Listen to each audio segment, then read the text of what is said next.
time skip. You stand just outside the city's outer walls, the walls of the city behind you, along with all the chaos you unleashed. Ahead of you, the forest and a dirt road that winds through it. What would you all like to do now? Maybe we should seek out the twins of the dragon. I think we earlier? should hunt monsters. Wait. Why? What? Why? Why? Well, I've been playing a lot of Monster Hunter Rise recently, and it's a lot of fun. Also, we could get some glory and some rupees for our efforts. Glory and...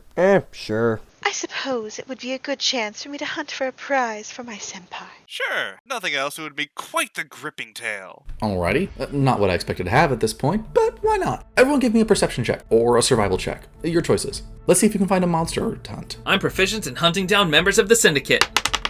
23. Well, dragons are known for their excellent sense of smell.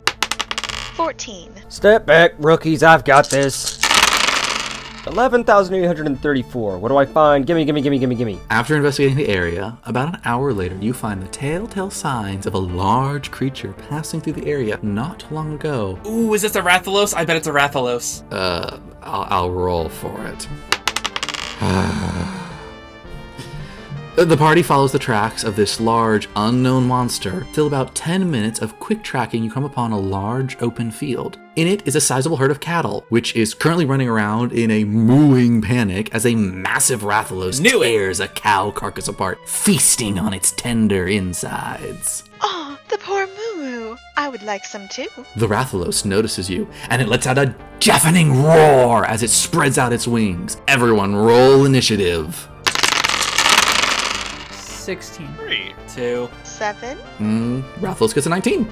I've got an idea. I'll just go last, see how the rest of you do. The Rathalos goes first. It charges forward, and although you think it's going to attack you head on, it suddenly leaps into the air. Flapping its powerful wings, it rises into the sky above you. As you gaze upward at it, there's a brief flicker of sparks before the Rathalos unleashes a pillar of searing hot flames down upon you all. Everyone make me a dexterity saving throw.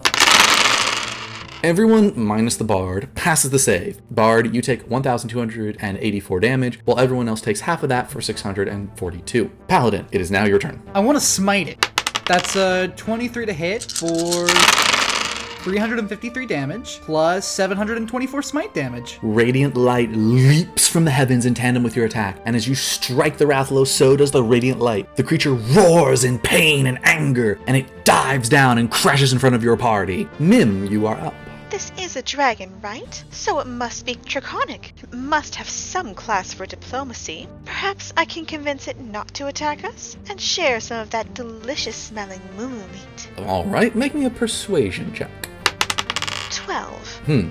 You try talking to the angry Rathalos, but to no avail. You regrettably remember that not all members of the Draconic family line are able to communicate in an intelligent manner, regardless of whether or not you can speak Draconic. Additionally, the Rathalos is rather angry at the moment. You doubt it would have been up for diplomacy either way. Bard, it is now your turn. Alright, I'll attack it with my bow.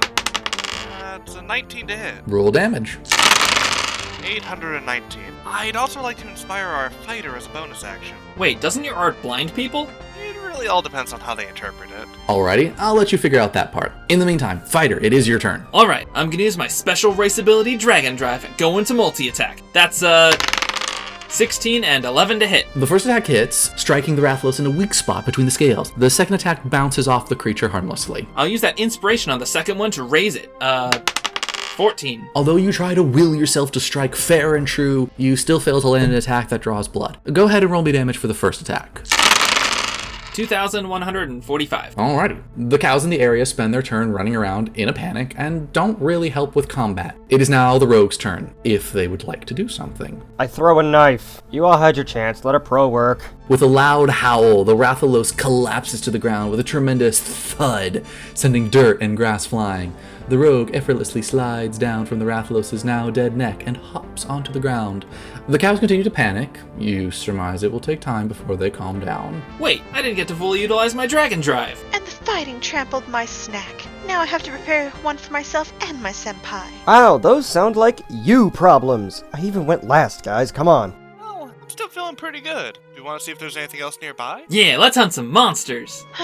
Fine. Fine. Taking the time to investigate the area, you notice a suspiciously large cave a stone's throw away from the edge of the other side of the field. As you approach it, you can see the unmistakable markings of claw marks on the sides of the cave entrance, and from somewhere in the darkness within, you can hear the quiet, steady breathing of a rather large creature. As the party delves into the cave, you are quickly enveloped in darkness. You can make out the faint outline of the cave walls, and as such, you carefully tread further inward. After a short walk, you come upon a large chamber with a small hole in the ceiling from which dim daylight pours through. In the streams of daylight, you can clearly see a large black dragon sleeping in the center area. The source of the heavy breathing is now evident. Ooh, I bet it's Fatalis. I'm gonna sneak attack it. What's new? The rogue swiftly and silently approaches the large black dragon and stabs it in the throat. However, unlike so many times before, the weapon and the rogue's hand go right through the slumbering beast without dealing any damage. The large black dragon stirs awake, letting out a large, deafening roar. The angered black dragon unfurls its wings and leaps into the air, shattering the ceiling and flying through into the sky. Rocks crash down around the party as daylight now clearly pours in, illuminating everything. You watch as the large, angered dragon flies off in the direction of Sol Alberia. You quickly hear the sounds of acid breath raining down on screaming citizens.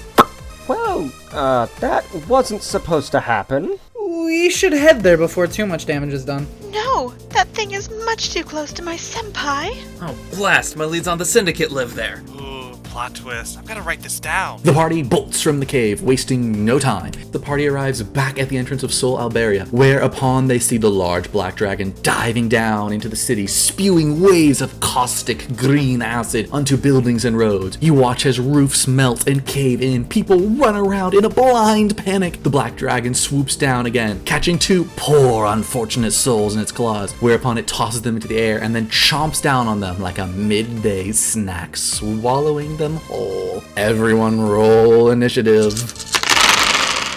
16. 15. 18. 4. 13,153. Fatalis gets a 6. Alright, the rogue goes first, then Albert, the paladin, Norwin, the black dragon, and then finally Mim. Rogue, you're up first. I cast magic missile! As the rogue pulls out his magic tome, and he unleashes several magical bolts that fly towards the black dragon. The black dragon spots the bolt, and with a mighty roar, uses his legendary action to cast a spell, specifically Shield. And as per the spell's rules, Shield nullifies any and all castings of magic missile. Well, you know what, that's fair. It is now Aldred's turn. I'm gonna... Is it melee range? No, as I mentioned, it is currently flying. It is a few hundred feet off the ground at the moment. But I don't have any ranged weapons. That sounds like a you problem. So unless you plan to start hurtling insults at it, might I recommend doing something else on your turn? Okay, fine. I guess I'll take the help action on Toast. Alright, Paladin, you're up. I cast super mass resistance on the party. That raises our strength, defense, and it heals us. Your divine magic surges through you, and as it does, you feel the device Ilya gave you empower it further still. You cast a greatly improved version of mass resistance upon the party, buffing their strength, armor class, and granting healing over time. Norwin, you're up. As a bonus action, I'd like to inspire myself and roll take a shot with my bow for 820 damage. The black dragon eyes you all with contempt. It turns and flies down at you with blinding speed. Large waves of caustic green liquid spew forth at your party, coating the street in acid. Everyone make me a dexterity saving throw. Alright. The Paladin and Mim fail, taking 1,635 acid damage. The rest of the party takes half of that, except for the rogue, who dodges it all with evasion. The Black Dragon uses another legendary action and takes wing attack, bombarding the party with a blast of wind that knocks everyone prone. Mim, you are up. Wait, is this not a dragon? It is much more dragon-like than that other challenger. I shout at the black dragon, "You there! Stop this at once!" Alright, roll me persuasion. Nat 20! Oh boy. Your words are very compelling. Almost too much so. As Mim rebukes the fellow dragon, her words are not heard by the black dragon, but travel further still. A crack forms in the sky, and as it is torn open, the gargantuan figure of Elysium, god of dragons himself, descends down from it. Heavenly light pours from the rift and basks the city of Sol Alberia in divine light. You take one look at Elysium and know he is angry. He lets out a soul-shaking roar. And although most of you can't understand Draconic, all of you understand that Elysium is incredibly mad, mostly at humanity in general, and is now here to oversee their purging personally. How about we get out of here? Oh, most definitely. Yep, let's go do that. I'm gone. I'm several towns over by now. I'm just going to back away slowly. As the party turns tail and run, Elysium begins charging up a blinding light. It builds and grows, quickly outshining the sun itself. For a few terrifying moments, everything is unnervingly quiet. You can't hear anything, not the angry black dragon, not the screaming people, not even the sound of your footsteps on the road beneath you. Then, like walking out of a movie theater in the middle of the day, Elysium unleashes an earth-shattering beam of light directly down at the earth below. Its light outshines the sun, enveloping everything in a cruel, indifferent, blinding light. You can feel the shockwave ripple through the ground below you as the mega laser collides with the ground, shattering the earth itself and shockwave outward. Everyone make me an athletics check to not trip as you run for your lives. 16. 16. Nat 1. 18. Nat 20,000. Well, hang on. You good there, Rogue? I don't think my rolls are supposed to be this high. Oh, interesting. Anyway. So you add your previous roll to the next roll, right? No?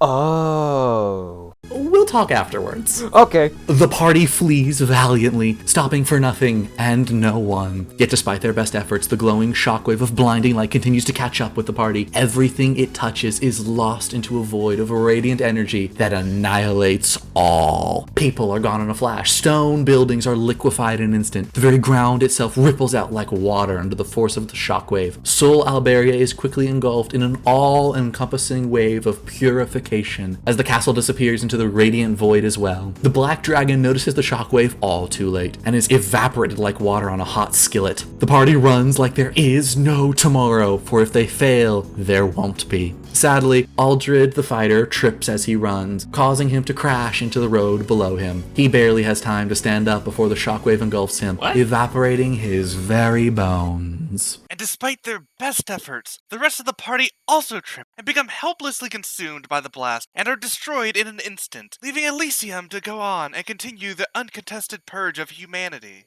The end!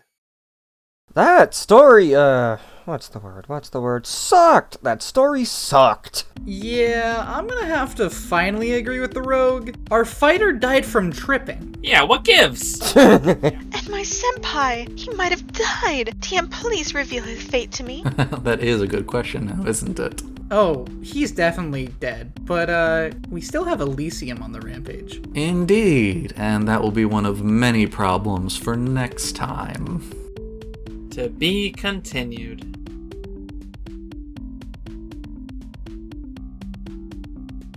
Wait a minute. Weren't we supposed to be looking for the twins? You were, but you decided to go on a rampant quest to fight off dragons and piss off the god of dragons himself, so I guess you could, maybe focus on saving the world before dealing with the twins. Fair point.